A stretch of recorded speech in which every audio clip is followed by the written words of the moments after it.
Good evening. For a little bit of peace and quiet, now that's a big reason why many leave the city and settle for acreages in the country. But what happens when that quiet lifestyle is threatened? Well, that's exactly what's happening to some acreage owners in the rural municipality of Britannia. Now, as Bart Padiasic reports, the RM is voting to possibly change the zoning on a plot of land that will allow light industrial developments, and area residents are fighting back. The sound of silence. That's what ultimately sold Chris Barron and his family on the idea to move into this home north of Lloydminster. We moved out of the city.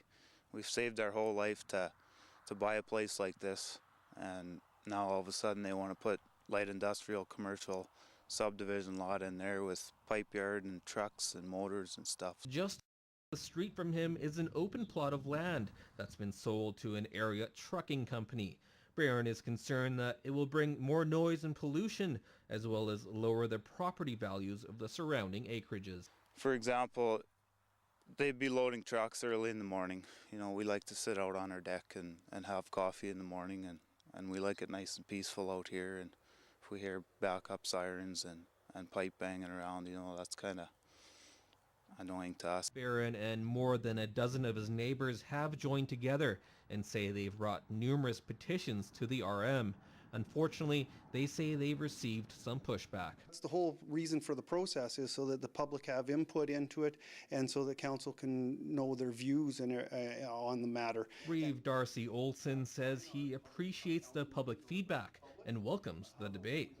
And Olson says anything can happen, as council is waiting on information from Saska Water Security about the drainage issues in the area. Council may decide to table the bylaw until such time as that information has been received, or they could proceed without that information, or they also could decide that from the results of the public hearing and everything like that, that they would table the bylaw indefinitely. In the meantime, Barron just hopes to settle the matter once and for all. We're just hoping that the council members vote towards the people and you know, put their ratepayers first, and we sure hope that we can come to agreement on this. Bart Padiasic, Newcap News. Well, Colonial Days is just around the corner, and setup for the event is in full swing. The fair kicks off this Wednesday, and assembly for the event has made serious progress since the truck started arriving yesterday afternoon. Megan Willis has more on how everything is coming together. 2, 3, 4, let's go. Let's go, on the hook. In just 24 hours, the Lloyd exhibition grounds have changed dramatically. From an empty fair lot to a festival with rides and concessions every few feet. Well, we'll have it pretty much done by the time we open. We'll have it washed, set up, and have all the lights and that done. Like, we're on a record time. We usually get this up before opening. Usually we'll have it up in 2 hours before we open. With the tight schedules, employees setting up are working against challenges and long hours to get everything done in time. Fatigue, tiredness sits in sometimes, especially right now. We're halfway through the season, so people get tired, but we just keep going. Assistant manager Wendy Hauser has a few favorite rides, but says Colonial Days attracts crowds because of all the different events taking place. And the fair is so fascinating.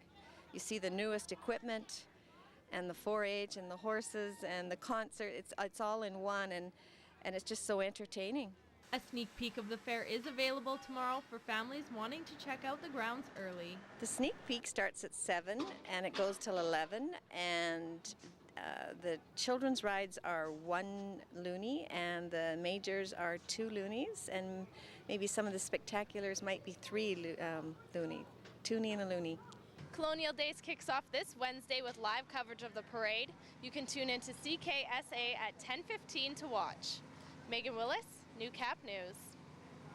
Now, most of the residents of High River have finally been able to return home, and now that major flooding in southern Alberta is mostly over, focus has turned to the cleanup effort. Hundreds of volunteers are coming from surrounding communities to help the town get back on its feet. And as Bart Padiasic reports, even some in the border city have rolled up their sleeves to join the effort. It's amazing. It's pretty extensive. You know, we just by taking a streets, you just see how bad it was when the water was at its worst. Boats pushed up against houses, railroad tracks that have been flipped sideways and look like fence posts, just completely washed away. Jason Whiting wouldn't have believed the amount of damage if he hadn't seen it with his own eyes. The town of High River was the worst hit by the southern Alberta floods. It's been well publicized that High River has had their issues down there, and through posts on Twitter from Premier Redford or Town of High River or any of those, you see the need and the request for volunteers to come out. Whiting was just one of many volunteers that answered that call, but he wasn't the only one from the border city. Local members of the RCMP have been on the scene for the last 2 weeks. Find anyone who is stranded or people who have been injured as a result of the flood, get them to their safety. That was for both the first week, also to secure residences. There was people are out there looking to find pets. Now that the water levels in High River have dropped back to normal, Corporal Cadoon says their job has changed. And as of this past weekend, the mission turned from a search and recovery to security management for the town.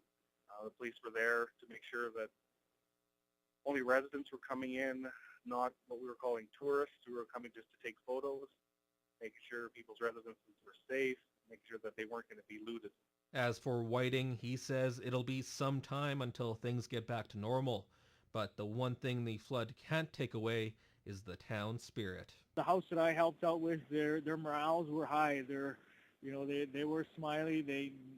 I think most people understand that this was something that they just have to get past and move on from. And so the people morales were good. I was quite pleased by how everybody is coming out of this. Bart Pediasic, Newcap News.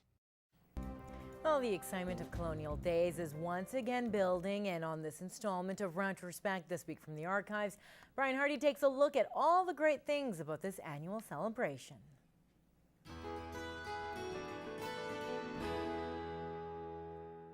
With the annual Colonial Days once again upon us, Retrospect takes a look at some of the great things that's made this event such a success over the years. This is Captain Colonial, a teen street dance, a family fashion show, a baby contest, and a time capsule. Draft horse halter judging and a dressage show. Ladies tractor driving competition. The light horse show, an antique car display, as well as quilting and craft displays. Wilf Carter, the yodeling cowboy. With a heavy hitch horse demonstration and the junior beef competition. Tonight's date night. The nice colors of the floats. Good looking guys. Fatty foods, great prizes to be won. The Maori dancers of New Zealand. Lots of agriculture shows, lots of shows for everyone. I really like the bands. Oh, I don't know what I like best. The horses. A one-man musical show. Mini horses and it looks nice. Wagon train is just great. The candy. Yeah. The clowns. I like just being part of it. A pancake breakfast. People that we honor as honorary parade marshals. Everything from the hot dogger show, bumper cars, the traditional Ferris wheel, and no fair would be complete without a gypsy fortune teller. It's just a rush. It's real fun. Oh, I love it. It's a great town. The exhibit building, some tremendous exhibits. For the kids' land, it's the Choo Choo Charlie train and the Titanic ride. And an entertainment package including a hypnotist, ventriloquist, high diving act, and grandstand. The demolition derby, the rock and tug, and then the twin flip. It's just great that we get such cooperation from the business people. There are the classics like the merry-go-round, as well as the convoy racer. There was the tilt-a-whirl, the Zendar, and another classic, the Himalaya. We have the a cow dog competition. We've got the chuck wagon races coming. A lot of them have never seen a hog race before. Well, thank you for being with us, Captain Colonial. I know you're a busy man. We'll let you go. Thank you. I hear the Colonial kids calling me. I must be gone.